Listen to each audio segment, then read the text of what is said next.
Welcome back, everybody, to the Virtual Summit. I'm Sujin. Today, I've got the pleasure of speaking to Cynthia Barnes of the National Association of Women Sales Professionals. Cynthia, thank you for joining us. My pleasure. How are you? Great, great. So tell me about your history. How'd you end up starting this whole thing? Well, as a former sales professional, I was one of those women that was highly, can I start over? I wasn't expecting that. Okay, so how did I get started? Ask the question again, please. Yeah. Okay. So Cynthia, how'd you get started in this whole thing? Well, I've been a sales professional for over 20 years. I used to say that how long I'd been in sales until I had someone in one of my sessions say, wow, that's longer than I've been alive. So I simply say now that I've been selling since Girl Scout cookies were $1.50 a box. Sales is in my blood. It's who I am. And after getting to the top 1% of a multitude of verticals, everything from logistics to higher education to pharmaceuticals, I sat down one day in 2016 and I said, you know, the true test of whether or not you're successful, Cynthia, is not measured in how well you do. It's actually measured, and I want to be known for how well I help the multitude of people get to the top 1%. So that's why I started NAWSP as a way to take everything that I knew and learned and half the stuff that I forgot, and I could deliver it to other women sales professionals so that they could get to the top 1%. Absolutely love it. It sounds like you learned everything the hard way, despite of what's out there in training, education, coaches, folks out, mentors, whatever. You figured it out on yourself, and now you're going to be that person to help spearhead this thing. I love that. We were talking earlier before we started recording about sales training, and so we talked about, like, a lot of the sales training is for men by men, and you said it way better than I did, and you mentioned a few people. Do you mind just jumping into that or talking about that? Sure. In 2016, I thought about the sales training that I had access to, and I taught myself how to sell. I was one of those people that would get every cassette, yes, I'm dating myself, and I would listen to those and CDs and go to conferences and read all types of books. And I slowly began to realize that all of that sales training that I had was by men, for men, created for men at a time when men made up the whole sales force. And so I said, in 2016, how much faster could women get to the top 1% if we had sales training and sales approaches created by women for women that took into account the unique challenges that we face, as well as amplified the innate strengths that we have? So that's how I got started.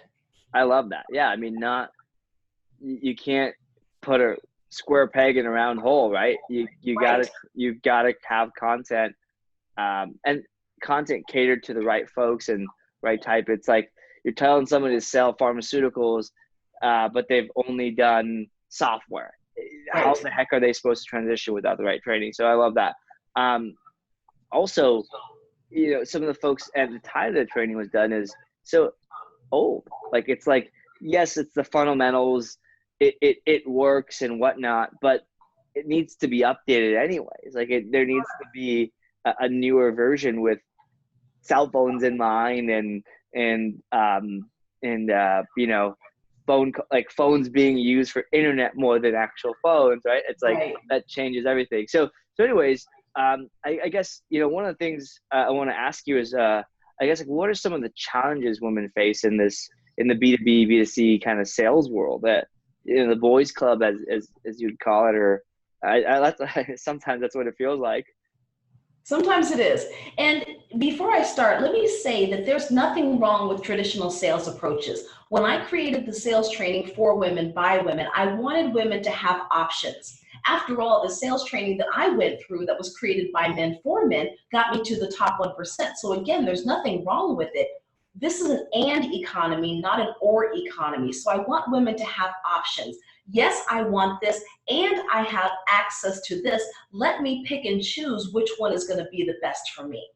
So as far as some of the challenges that women in sales face, They can be as simple as, how do I navigate a bro culture, both within my organization and selling to a predominantly male industry? For example, in logistics, you have to learn how to deal with all men, because the majority of men that you're calling on are all men and they're blue collar. So how is it that you need to structure your conversation? So if you go back to those traditional sales methods, they give you scripts.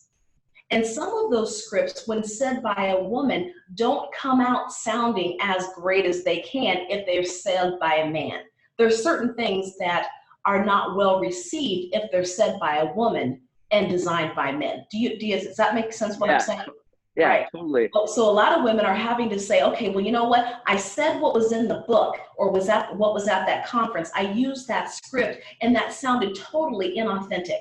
So how do I take that with the same objective in mind, and how do I tweak it to make it sound more like me? So some women actually have to do double duty, and that takes away from the effectiveness.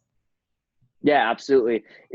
If you're pitching with the best script that's, guys have used for years, it's closed deals, but the person on the other end hasn't built the trust with you, or you can't pull off saying that because they're not listening just yet, or you don't have their brain yet. You may have their ears, whatever, it doesn't work. So I totally get like having to adjust the pitch, the approach. Mm-hmm. And also I do a lot of video recording, and I don't use scripts. I hate them. I use like an outline, and I just kind of say whatever I have planned to say. But the one time I did script, I was like, it was just the worst video possible. It's like, I can't read through that. That's not how I say stuff. So I get it from that aspect, but of just not being authentic about it, just that Yes. part. But there's obviously challenges, but I feel like there's also a lot of unique strengths. Yes. I think from kind of looking you up before the call, before this, I think there's a lot of things women can do better and have advantages. Can you share some examples or things that are strengths? Sure. Relationships. Women are natural relationship builders. So when you have traditional sales training that spends a whole day on how to build relationships, that's almost a waste of time for women, because that's something that we do naturally. So instead of focusing on teaching us how to build relationships, focus on other things that are challenges for us. We're also great at empathy, emotional intelligence. These are things that come naturally to us. So in the sales process, if we can tap into those things that we do well already, we have a leg up. That makes sense.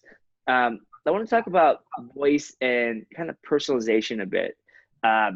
So we talked about like earlier, like the training for men by men doesn't seem authentic when a woman says it.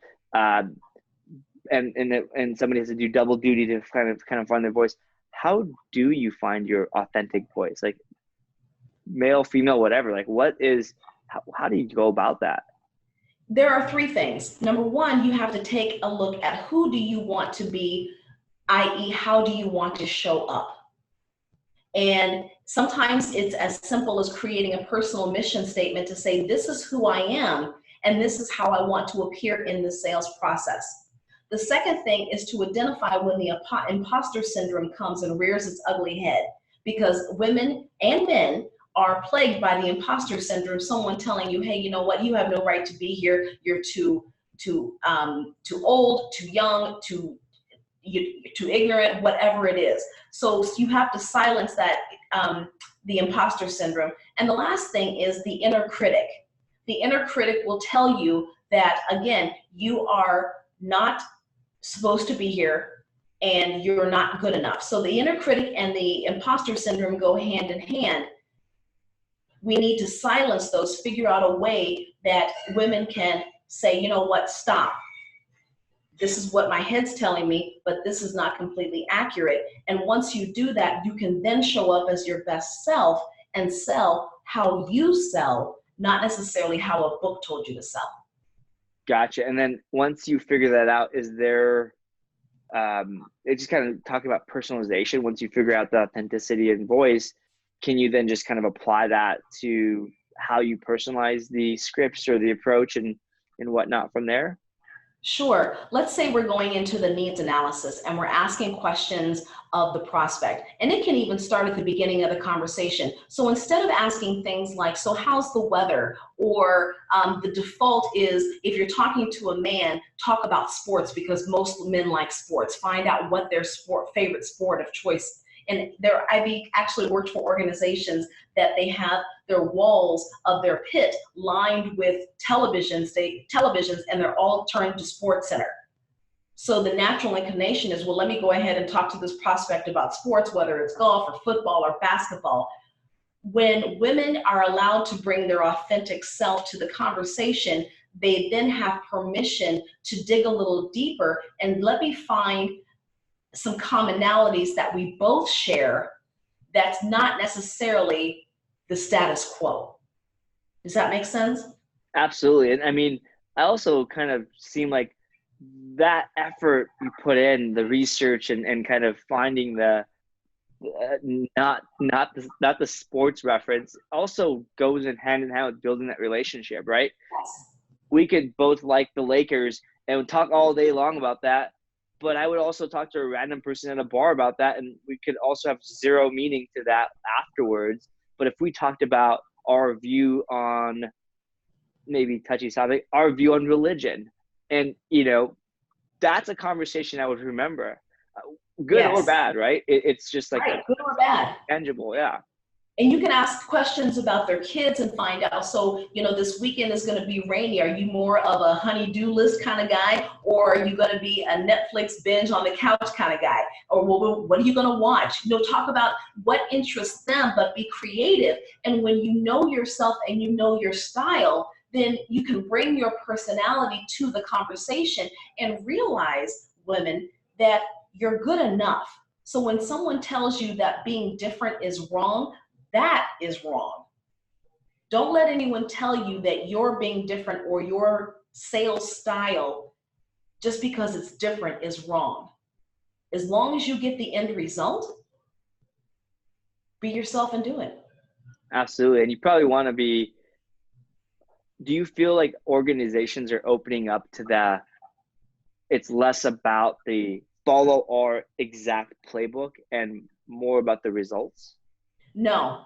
What I find when I go into companies and deliver the women in sales training that we create is that they all have playbooks. They all have scripts. And because sales managers and sales coaches haven't been coached on how to let their reps run with it, they default to, this is what the playbook says. Follow this. Yeah, my biggest gripe with that playbook approach and script approach, I think it just doesn't get up at a company internally. It doesn't get updated enough. Like, forget if it's women or for men. Like, that playbook that's working, or like that people are spending every day executing, probably hasn't been looked at in like a year or two, and that's a long time, right? Yes. I think, in my opinion, an effective sales organization should be optimizing that every quarter, and every month. The sales manager should be implementing that, and so to absolutely, and then to give them a little bit of freedom to be like, okay, you personality X, go do it the way you do it. Yes. Yeah. Or teaching them how to think critically and creatively.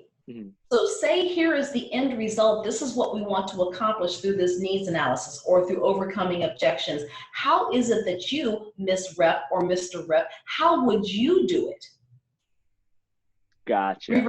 Doing that, yeah. Yeah, absolutely. And then coach them through that the right way, or how to kind of get to that end result. Yes. I love that. So I want to ask you one more question, and this is kind of a big one, at least in my mind. So you're getting people, you're getting folks women into sales organization. You're adjusting it from the top down. I feel like you kind of got a lot of the angles covered.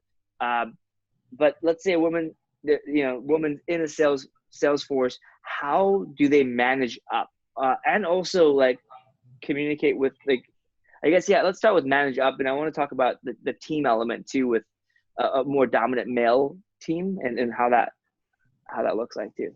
Okay. The first thing I have to say is that back in the South, they have an expression that says a closed mouth never gets fed. So the first thing I need for women to do is to speak up about what they want. I did a panel discussion last year in California, and it was a panel of male sales leaders, VPs of sales and above. And I asked them, if a man comes to you and says that he's an individual contributor and he wants to go into sales management, what do you coach him on? And the men around the table said P&L, reporting, forecasting, the number side, the quantitative things. And I said, if a woman individual contributor comes to you and she wants to go into sales leadership, what do you coach her on? First thing they said was confidence. Second thing they said was emotional intelligence. And then they listed a whole bunch of soft skills. And I said, why the discrepancy? And no one could give me an answer. So for women that want to manage up, realize that you are managing up against a system that is likely flawed through no fault of their own. It's just the way it's always been done. So you have to realize that you may have to challenge the status quo and say, is the path to sales leadership the same for everybody? And if it's not, then why not? So it's a matter of minding the gap. What gaps are in place that I need to be aware of so that I can overcome, so that I can manage all facets of my career? Yeah, and it sounds completely unfair, but it's one of those hard conversations that needs to be had to be able to surpass that like glass ceiling, and or just move up and change things. Yes. One company at a time at the end of the day. Yes. Yeah. And sales leader at a time. It's funny that you said like the men, like people said for women to be a leader, they need emotional intelligence. I feel like generally speaking, women have like 10 times the emotional intelligence that a male counterpart would have. But that's just the paradigm of the men at the table. Yeah. Their paradigm is that women need coaching, their women need coaching in emotional intelligence. Yeah. So it's up to the women to say, okay, well, this is their reality, and their reality are their facts. So how do I navigate that in order to get what's mutually beneficial? Awesome. All right. That was that totally helps. And nothing you said here is easy, right? Like you didn't say it's going to be easy, but I think changing mentalities, changing habits, changing culture, and people's mindsets never an easy thing. But I mean, just from my exposure to kind of the just women in the workplace and the changes happened over the last 5 to 7 years, it looks like it's working, right? Like I can't wait for the next like I want to skip to like 5 or 10 years from now and just kind of glimpse of what, like just peek through the blinds and see what there is. Yes. But it's exciting. Hard work. Yeah. So really appreciate you having you here, as well as just what you're doing. It's a really big movement and a lot of hard work, but anything we can do to support that, we're all about that. Thank you. I encourage anyone that is watching. Thank you so much for watching. If you'd like to reach out to me on LinkedIn. I'd love to connect. And then for those who are interested in joining the 14,000 women in NAWSP, we'd love to have you. NAWSP.org. Awesome. And we'll link to the to your LinkedIn and to the NAWSP in the show notes here, so it'll make it a little easier for you to join. Awesome. Thanks, Cynthia. My pleasure. Thank you for having me.